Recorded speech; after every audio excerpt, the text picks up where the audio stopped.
That's the condensed version on how I became domesticated. I'm domesticated now.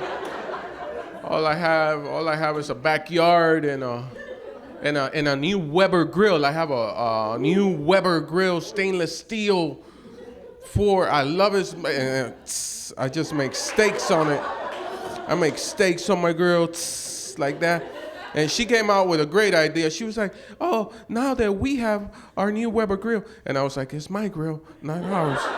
It's mine. It's only mine." She goes, "Now that we have our grill, you should have a barbecue and have your friends over." And I was like, I could have my friends over? Like I clearly remember a conversation where I wasn't allowed to have my friends over anymore. Because most of them are still stallions and they're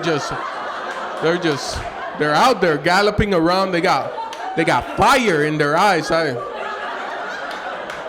just have smoke. That's all that I have is smoke. I have smoke. But I did it. I invited them, and I was like, "Guys, come over. You could trust me. And it's fenced in, and we'll be safe. And I'll make steaks." Because when you're a stallion, you go hungry sometimes, you know. And they trusted me. They came over to the house, and I was making steaks. Here's where it got weird. She invited her friends over too, and I was like, oh,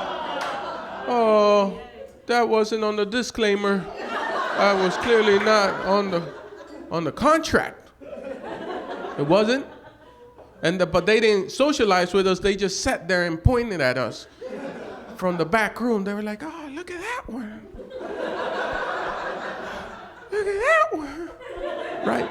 And then they cracked the door and they threw balls outside just to see how we play with each other with the balls. And my friends, they're so used to it. They picked up the ball, started throwing the ball. Yeah, and spiking it, doing it. But I found it weird, and that's when it hit me out of my corner of my eye. I was like, "Tss. This is no barbecue."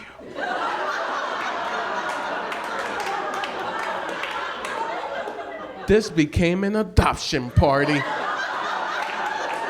And I figured it out. And I didn't sell them out. I told them too. I was like, run. This is an adoption party. Run right now, run. And they listened, and Rick got away because he's very athletic, so he jumped in.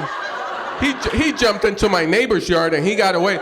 But we lost Richard because one of the girls nibbled on his ear, and that's how you stun us. They nibbled, stunned, and then she slapped a tracker on him, and like,